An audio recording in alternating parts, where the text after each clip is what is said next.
जी, हम लोग यहाँ पे बात करेंगे सीबीआई और सिद्धार्थ पिठानी के ऊपर। पिछले दिनों मैंने जितनी वीडियोस की हैं उनमें आगे पीछे मैं बार बार ये बात कर रही थी कि सीबीआई से रिलेटेड और पिठानी से रिलेटेड मैं एक बहुत बड़ी न्यूज़ जो है वो ब्रेक करने वाली हूँ। ये बहुत ही इंपॉर्टेंट किस्म की इन्फॉर्मेशन है। इनफैक्ट ये इन्फॉर्मेशन जो है ये इनसाइड न्यूज़ आप इसको कह लीजिए, बिल्कुल ये अंदर की एक्सक्लूसिव खबर है। और ये यहाँ पर इस खबर को मैं क्यों सामने लेकर आ रही हूँ कि हम सब डिज़र्व करते हैं ये सच भी जानना, और हम सब ये भी डिज़र्व करते हैं कि किस तरीके से हमारे जज्बात के साथ जो है वो हमारी भावनाओं के साथ खिलवाड़ किया जाता है। ये समझना बहुत ज़रूरी है। आगे ये समझना आप लोगों को बहुत ज़रूरी है कि आने वाले दिनों में वो आपको किस तरीके से मामा बनाने वाले हैं। और हम एक नॉर्मल केस हो तो शायद उसमें हम बेवकूफ़ बन भी जाते हैं, लेकिन ये एक ऐसा केस है जो आपके सामने है और माशाल्लाह से इस केस को लेकर आप लोग बहुत ज़्यादा चीज़ों से आप लोगों को समझ आना शुरू हो गई। आप लोग अंडरस्टैंड करने लग गए हैं कि किस तरीके से पॉलिटिक्स, पावर, ये सब चीज़ें चलती हैं। अब यहाँ पर ये इन्फॉर्मेशन और ये वीडियो काफ़ी लंबी होने वाली है। मैं इसको शायद 3 पार्ट्स में डालूँगी, जिसमें पहला पार्ट इंट्रोडक्शन होगा और दूसरा तीसरा पार्ट जो होगा जो इनका प्लान बी का सिनेरियो 1 और सिनेरियो 2 होगा, जिसको हम यहाँ पर प्रॉपर डिटेल में डिस्कस करेंगे। मैं आपको A to Z जो पूरा इनका स्क्रीन प्ले जो इन्होंने बनाया है, मैं इसको पूरे डिटेल में यहाँ आपको बताऊंगी कि क्या होने वाला है, किस तरीके से होने वाला है। अब देखिए, हम एक चीज़ जानते हैं और हम बहुत अच्छे तरीके से एक चीज़ जानते हैं कि जहाँ पर भी बड़े बड़ी कॉरपोरेट वर्ल्ड हो गए, बिजनेस टाइकून्स हो गए, पॉलिटिशियंस हो गए या बड़े बड़े सेलिब्रिटीज़ हो गए, जब भी ये लोग किसी केस में फंसते हैं तो इनके केस के जो विटनेसेस होते हैं वो भी मर जाते हैं, और जो विटनेसेस नहीं होते इनको बचाने के लिए एक बलि का बकरा बनता है। उस बलि के बकरे का बलिदान दिया जाता है ताकि ये लोग उस केस से इनको केस से क्लीन चिट मिल जाए। ये पूरी दुनिया में हमेशा से होता हुआ है। ये एक फिल्म भी थी बिपाशा बासु की, जो कि बड़ी सच किस्म की फिल्म थी, और इसका मेरे ख्याल से जो टैग लाइन था वो मुझे अभी एग्जैक्टली याद नहीं है, पर वो पावर और पॉलिटिक्स करके कुछ ऐसा था। तो उसमें क्या होता है कि बिपाशा बासु पूरी जो वो कॉरपोरेट वर्ल्ड होता है, जो मेरे ख्याल से जो कंपनी होती है वो एक कोई सॉफ्ट ड्रिंक से रिलेटेड कुछ घोटाला करती है, तो उसका जो पूरा इल्ज़ाम होता है वो बिपाशा बासु को दे दिया जाता है। बिपाशा बासु को उसके बदले मेरा ख्याल से कुछ पैसे दिए जाते हैं, ऐसा कुछ होता है। बाद में बिपाशा बासु अकेले उसको छोड़ देते हैं जेल में मरने और सड़ने के लिए। पहले उससे कई सारे वादे किए जाते हैं कि तुम सिर्फ कुछ समय के लिए जाओगी, वापस आ जाएगी। ये बहुत रेगुलर प्रैक्टिस है। पूरा टाइम ये होती है जब भी पावरफुल लोग इन्वॉल्व्ड होते हैं। यहाँ पर अगर हम ये भी केस देखें, जो भाई का केस था गाड़ी वाला, तो उसके जो प्राइम विटनेस थे, यहाँ पर मैं वो बात ही नहीं कर रही कि वो बेचारे इन्वॉल्व थे। SSR के केस में जितने भी प्राइम विटनेसेस हैं वो सब के सब इन्वॉल्व भी हैं, लेकिन यहाँ पर जो रविंद्र पाटिल थे, जो इनके बॉडीगार्ड की का एक क्या कहते हैं उसकी ड्यूटी पर थे, ये प्राइम विटनेस थे और ये जानते थे कि भाई ही गाड़ी चला रहा था। लेकिन ना सिर्फ इस विटनेस को बल्कि इनके ऊपर नाम ये डाल दिया गया कि गाड़ी ड्राइवर चला रहा था, ये चला रहे थे, पता नहीं कौन चला रहा था। तो ये चीज़ कर कर इनके ऊपर ये केस डाल दिया गया था। और इनका बाद में हशर क्या हुआ ये हम सब जानते हैं। एक दफ़ा आप इनकी इमेजेस को गूगल कर लीजिए, इनका नाम लिखकर रविंद्र पाटिल कर कर, तो आपको दिख जाएगा कि इनका क्या हशर हुआ। यहाँ तक कि इनकी फैमिली ने भी इनको स्वीकार करने से आखिर में मना कर दिया था।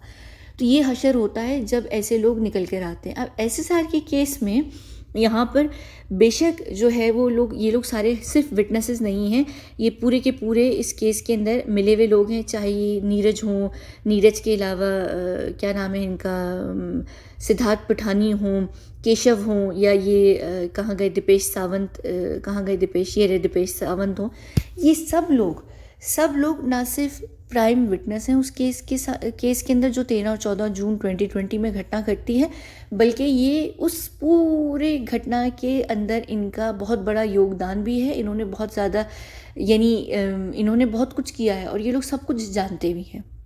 अब क्या होगा, जैसे एक फूड चेन होती है ना, एक पिरामिड होता है कि भाई कौन सी चीज़ कितनी खानी है, क्या करना है, या जो एक चेन भी होती है लाइफ में, उसके अंदर इस SSR केस के अंदर ये जो लोग हैं, ये जो हाउस स्टाफ है जो उस दिन उस घर के अंदर मौजूद था, ये बिल्कुल बॉटम लेवल पर आते हैं।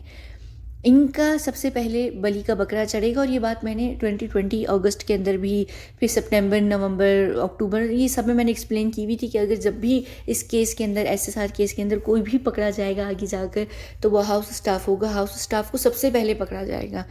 उसके बाद यहाँ पर ये कहाँ गई, ये ताई चक्रवर्ती हैं, उनके भाई हैं, उनके माता पिता हैं जो कि इनडायरेक्टली इस केस के अंदर इन्वॉल्व हैं, और दूसरा वो कौन है, संदीप सिंह हो गए। ये जो सारे लोग हैं जो उस दिन इन्वॉल्व भी थे, वो ये सब लोगों को तकरीबन तकरीबन एक तरीके से आज़ादी मिली हुई है। इनके ऊपर नाम भी नहीं आने वाला, इनके ऊपर चीज़ें आने भी नहीं वाली हैं। हमें किस तरीके से मामा बनाया जाएगा कि हमें उस दिन उस घटना के जो लोग हैं जो उस वक्त घर पे मौजूद थे, ऑफिशियल नैरेटिव के भी हिसाब से, जिसमें दीपेश सावंत, सिद्धार्थ पठानी, केशव और नीरज थे, और सुशांत सिंह भैया जिनको बार बार कहा जा रहा था न्यूज़ के अंदर, ये 5 लोग उस घर में केवल मौजूद थे। इन्हीं लोगों का जो है बलि का बकरा बनेगा। अब देखिए मेरे हिसाब से मेरे हिसाब से नहीं, सबसे पहला जो बलि का बकरा बन रहा है जिसके ऊपर पूरा केस थोपा जा रहा है वो है यहाँ पर पठानी साहब। मेन जो बंदा है वो पठानी है, और पठानी के साथ बाकी जो पिसेंगे लोग वो नीरज, दीपेश और केशव हैं। देखिए मेरे हिसाब से ये चारों बलि के बकरे नहीं, सुअर की औलादे हैं ये लोग, बल्कि सुअर की औलादे भी नहीं, सुअर हैं ये लोग। और मेरे हिसाब से सबको मार दो, सबको बलि का बकरा बना दो, सबको चढ़ा दो। लेकिन क्या ये चीज़ सही है कि सिर्फ इन चारों के अलावा बाकी जो यहाँ पर ताई चक्रवर्ती हैं या संदीप सिंह हैं या और बाकी जितने भी इस केस के अंदर इन्वॉल्व लोग हैं, चाहे वो फुटपाथ वाले भाई का बॉडीगार्ड हो, कहाँ गया, यहाँ है नहीं है, फुटपाथ वाले भाई का बॉडीगार्ड हो, पॉलिटिकल जो परिवार है, पेंगुइन परिवार अंटार्कटिका वाला, उनका बेटा हो, या और जितने भी सारे लोग हैं इस केस के अंदर इन्वॉल्व, ऊपर नीचे से बॉलीवुड, ऊपर नीचे हर कोई, उन सब का बचना क्या सही है? नहीं, बिल्कुल भी नहीं। लेकिन क्या वो लोग पकड़े जाएंगे? बिल्कुल भी नहीं। अब क्योंकि वो लोग नहीं पकड़े जाएंगे और कुछ भी नहीं होने वाला, तो यहाँ पर अब किसी ना किसी को बलि का बकरा इनको बनाना पड़ेगा। किसको बनाना पड़ेगा? सीबीआई को।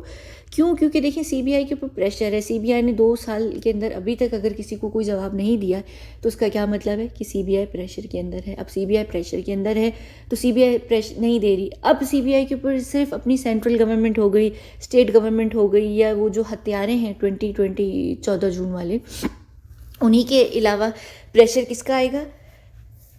अपनी छवि को बचाने का। अब छवि को बचाना है इनको जनता की लिए, और इनको अपनी छवि को बचाना है सुशांत के परिवार के लिए। एक और ये चीज़ बहुत है कि भाई ऑफिशियल एक नैरेटिव जो निकाला गया था, जो इंतहाई बोगस नैरेटिव था, पंखे और दुपट्टे वाला, लटकने वाला, वो जो एक बेकार तरीन बोगस नैरेटिव है जिसमें मुझे कोई इंटरेस्ट भी नहीं है, वो नैरेटिव इनका जो था, सीबीआई का तो खैर नहीं था, लेकिन जो हत्यारे थे जिन्होंने वो स्टोरी को बनाया गया था, वो नैरेटिव जो है वो फुल प्रूफ नैरेटिव था उनके हिसाब से, जो कि फुल प्रूफ हो चुका है वो नैरेटिव। क्योंकि वो फुल प्रूफ इसलिए हुआ क्योंकि उसमें लूप होल्स थे, फुल से फूल हो गया।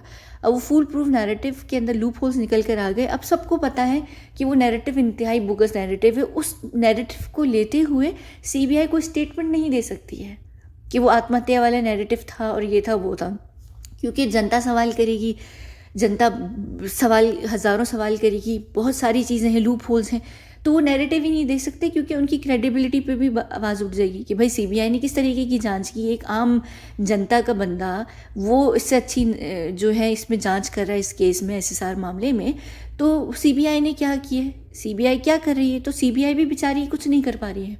अब ये लोग क्या करेंगे? इनका जो प्लान ए था ये वाला आत्महत्या वाला, ये तो फेल हो गया। अब ये है प्लान बी जिसका नाम है सिद्धार्थ पठानी।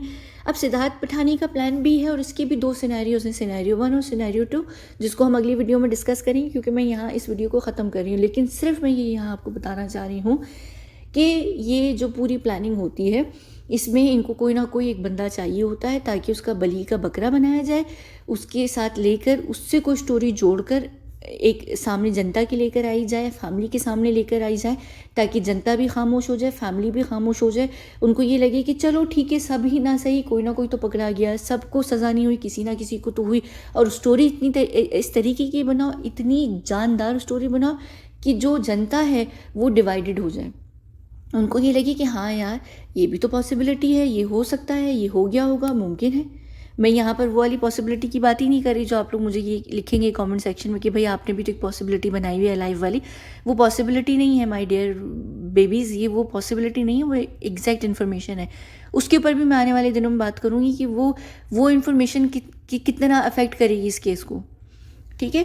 तो वो तो इन्फॉर्मेशन है, वो यहाँ पर इन्फॉर्मेशन, यहाँ पर मैं जनता के ऊपर बात करूँगी कि जनता के लिए एक स्टोरी क्रिएट की जाएगी, प्लान बी जो इनका सिनेरियो है जिसको ये लोग आगे लेकर आएंगे। क्यों? क्योंकि आने वाले दिनों में सुशांत के परिवार के द्वारा दोबारा से सीबीआई को ललकारा जाएगा, दोबारा से इस केस को ऊपर उठाने जाने की जो है वो एक प्लानिंग स्टार्ट की जा चुकी है कि दोबारा से केस थोड़ा सा उछलेगा, क्योंकि अभी सुशांत का परिवार खामोश बैठने वाला नहीं है। अभी वो केस इस हद तक हाथ से नहीं निकला है जिसमें जिया खान की जैसे माँ का हो गया है कि वो बिल्कुल होपलेस हो चुकी हैं। वो लड़ ज़रूर रही हैं लेकिन उनको पता है कि कुछ होने नहीं वाला। पर सुशांत के परिवार के साथ ना सिर्फ अभी एक स्ट्रेंथ बाकी है, उनके अंदर अभी एक रमक है, उनको एक होप है, उनके साथ अभी भी जनता है। 2 साल होने के बाद भी ट्विटर पर मुस्तकिल तौर पर जनता जो है वो लगी हुई है। तो उनको कहीं ना कहीं है कि अभी भी एसएसआर की केस में हम इस पोजीशन में खड़े होते हैं कि हम प्रेशर डाल सकें सीबीआई के ऊपर, सेंट्रल एजेंसीज़ के ऊपर, गवर्नमेंट के ऊपर, लॉ इन्फोर्समेंट के ऊपर, और वो कहीं ना कहीं मजबूर हो जाएं जवाब देने के लिए। और कहीं ना कहीं यहाँ पर सीबीआई हो गई, सेंट्रल गवर्नमेंट हो गई, स्टेट गवर्नमेंट हो गई, उनको ये बहुत अच्छे तरीके से पता है कि हम तब तक हमारे ऊपर से ये दाग नहीं धुलेगा जब तक हम इस केस को किसी एक साइड पर नहीं कर देते। एक स्टेटमेंट देना या कोई एक चीज़ देना इस वक्त इनके लिए अनिवार्य हो चुका है। तो अब इनको ये काम करना पड़ेगा। अब ये काम करने के लिए इन्होंने निकाला है प्लान बी, और इनका जो प्लान बी है उसका सिनेरियो 1 और सिनेरियो 2 मैं आने वाली अगली दूसरी और तीसरी वीडियो में डिस्कस करूँगी, जो कि इसकी तुरंत बाद आप देखेंगे।